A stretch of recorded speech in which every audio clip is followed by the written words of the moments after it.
Empty schools, playgrounds at night, abandoned malls. There was always something about these kinds of places that called to me. Some kind of strange fascination with their calming, familiar presence, yet with a tinge of unease. Something wasn't quite right. For many years, I would find myself compelled by images that evoked this feeling, though I was never able to put a finger on what about them I liked so much. I'd heard the terms Backrooms and Liminal space in passing, sure, but it wasn't until Kane Pixel's YouTube series Backrooms took the internet by storm that I really started paying attention. This weird labyrinth of yellowed paper was exactly what I was looking for. While I might have found the horror and monster tropes a bit hokey, the series had gained popularity very much on its own merits, and I started seeing videos about it. Lots of videos. What was it about this setting that evoked those feelings? It was only after going down this rabbit hole that I discovered the word for what I was truly drawn to: liminal spaces. I won't bother going into what liminal spaces are or what makes them so damn cool. YouTubists far more talented than I have already done that many times over. But what I can talk about are games. Over the years, titles like Yume Nikki and LSD Dream Emulator have captured the sense of loneliness and dissonance that resonates so much with me. But in the modern gaming landscape, two branches of Backrooms games have formed.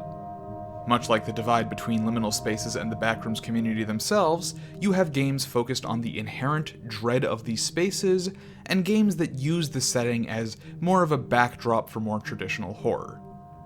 This isn't a value judgment to say that one of these genres is better than the other, but one is certainly a lot more popular. Trying to find a game that actually wants to be about liminal horror can be really hard, both because of how few there are and how difficult it can be to tell which genre you're in before the big spooky monster jumps out at you. But if you're in the market for something in that first category, well, I'll come out and say it now. Dreamcore will be right up your alley. I've been following this project since the days of its initial demo, and have watched with interest as the game changed and evolved into something I believe has the potential to be the best liminal space simulation on the market. While I want to clarify that developer Montreluz did provide me with a copy of Dreamcore due to my previous interest, I will stand by and defend that statement, free stuff or not. So let's talk about what makes Dreamcore so special and what its future holds.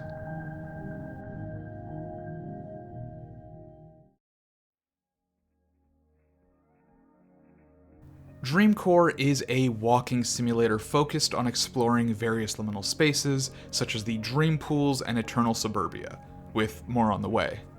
Sometimes you'll need to find an item like a key before you can progress, but these exploratory roadblocks are the only puzzles you'll find, which generally works in the game's favor as the worlds feel more natural and less gamey when these settings are built without problems and solutions in mind. The main mechanic, if you can even call it that, would be keeping track of where you've been and trying to predict where the exit of each level might be. And this method of exploration is really where the game's core strength lies: the presentation and use of space.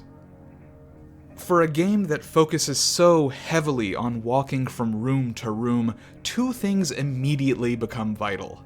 A, the things you're looking at look good, and B, the things you're looking at stay interesting. To the first point, Dreamcore's graphics are very well done. One of my biggest issues with some games in this space is that the graphics look too clean and polished, losing a lot of the realism and taking you out of the experience. Dreamcore, like some other titles, uses a VHS filter to produce a found footage-like effect that goes a long way in selling the world's fantasy.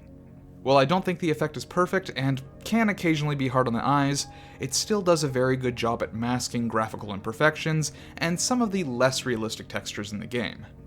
Dreamcore does allow you to turn off this filter if you like, and while I still think the game looks quite good without it, I highly recommend playing with the filter on if you can stomach the fuzzy quality, as it really adds to the surreal experience. As for that second point, having the things you're looking at staying interesting, this is undoubtedly Dreamcore's greatest strength, and really the deciding factor in the game's longevity.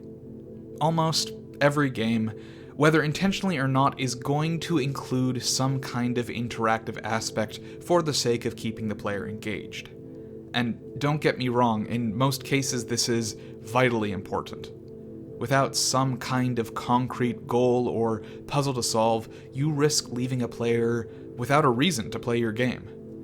Dreamcore is occasionally guilty of this as well, as clues or goal markers can sometimes feel ham-fisted, reminding you that this is a game and not genuine found footage.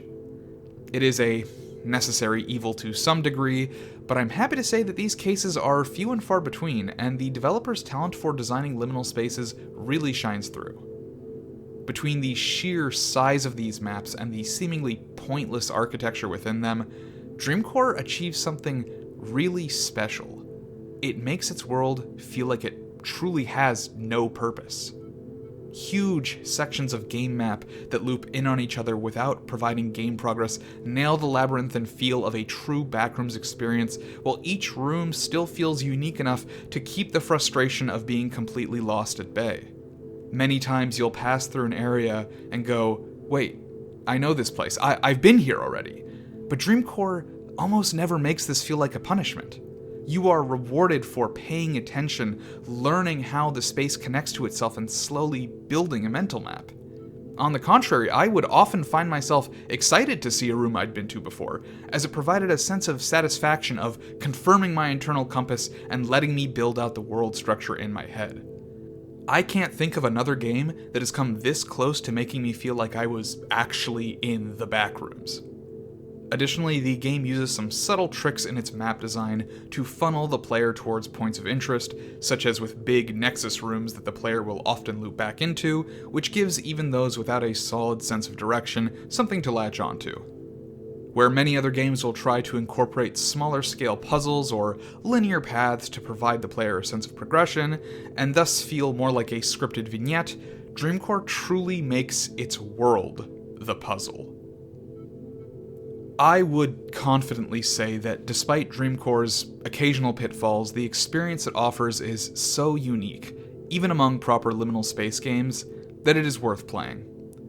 However, the game still does have some significant room for improvement, so I'd like to touch on some of the pain points, both for the sake of any potential buyers, as well as feedback to the developer, who has already done a very good job at reworking the game based on thoughtful feedback from the demos. To start, there is some significant disparity between the two levels in the game at launch. While everything I have said up until now applies almost perfectly to Dream Pools, there are sections of Eternal Suburbia that leave something to be desired in their current state. The Eternal Suburbia map feels significantly smaller and disjointed, which is not entirely a problem on its own, but does compound some of the other frustrations of the map. Namely, a section of the map known as the Guest House. Unlike the design of the Dream Pools, the Guest House tries a more experimental design that does away with the recognizable structures and soft player funneling through nexus points that make the Dream Pools feel so good to explore. The samey and confusing nature of the area feels really fitting in short bursts, but lacks any sense of progression or player feedback that can severely overstay its welcome for a player that doesn't happen to get lucky. I want to note that the developer has already stated that this section of Eternal Suburbia will be seeing a substantial overhaul, but in its current state, it is certainly the low point of the experience. Tying into this, I want to mention the game's sound design. While I often find the game's sparing use of sound very effective, there are times where it feels at odds with the intended effect, especially in Eternal Suburbia. I found myself going in circles for far too long in one section of the map, attempting to follow a sound cue, which in every other situation was the right thing to do. but in this case the sound cue was coming from beyond a wall in a disconnected portion of the map, leading me on an impossible goose chase. In other sections, background music would play that, while very enjoyable to listen to, did drown out the sound cues I was desperately trying to follow, which could have been balanced better. I find these pitfalls with the sound design rather strange, as they're handled far better in both the Dreampools map and the first section of Eternal Suburbia, which uses localized speakers for the backing track, and I think the later sections of Suburbia could desperately use some sound design changes to lessen the frustration. While on the note of sound design, I should also mention one thing that I'm torn on, and that's the use of jump scares. If there's one thing Dreamcore really doesn't need to be, it's a game trying to startle you. Not only are there so many of these already on the market, but it clashes with the rest of the game's design. And while the game's store page says that the game is free of jump scares, well, that's not entirely true. It's almost like we're viewing an idealized version of our childhood combined with the knowledge of the reality of what it actually was. I mean, when you're a kid, all you see is the God!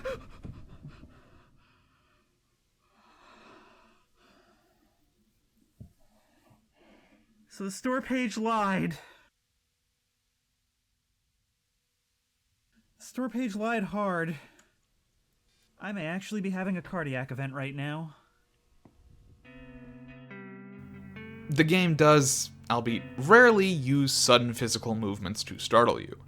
There is no monster chasing you, and the sense of solitude is well preserved, but it does happen. More often than not, the game will use sound design to play on your paranoia, from dull rumbling or echoing to more aggressive blasts of sound on occasion. I'm torn on this because I do think the game uses these startling sound cues very effectively, and I personally really enjoyed them. However, I think startling sounds shouldn't be considered less important to mention than visual scares, and this game could certainly still cause issues for someone with a heart condition or an extreme aversion to shock. As much as I am personally fond of Dreamcore's sparing use of shocking effects, I do think the game needs to be a bit more upfront about them, as I would personally feel the need to warn a scare-averse person about them beforehand. All that said, I think the highs of Dreamcore consistently outshine and outpace its occasional lows, and Montreloose's commitment thus far to improving the product leaves me hopeful that it will only get better. The game is currently available on PC, Xbox, and PS5, and is currently listed at $9 USD. Dreamcore currently includes the Dreampools and Eternal Suburbia levels, with the promise of 3 more levels coming out within 2025 and 2026. The game is expected to raise in price with each new level addition, but will be added as a free update to those that own the game already. I have, mixed experience with games hitting release windows, and while I won't speak for Montrelose, seeing how much effort is still going into updating the existing levels and the massive scale and quality of what we can expect, I'm a bit hesitant to take the release windows of the next 3 levels at face value right now. Don't get me wrong, I think the game is already worth the asking price, even just for the Dreampools alone, and that initial value is only going to get better as time goes on. But why Dreamcore speaks to me so much is that it is clearly a labor of love. Montrelose has proven with this project that they really understand what makes liminal spaces so enthralling, and I really hope that they take their time with each update to hone that vision and continue to create a unique and unforgettable experience, rather than give in to the pressures of deadlines and funding. Perhaps that's unrealistic for me to want as a consumer, but until I'm proven wrong, I'm going to have faith.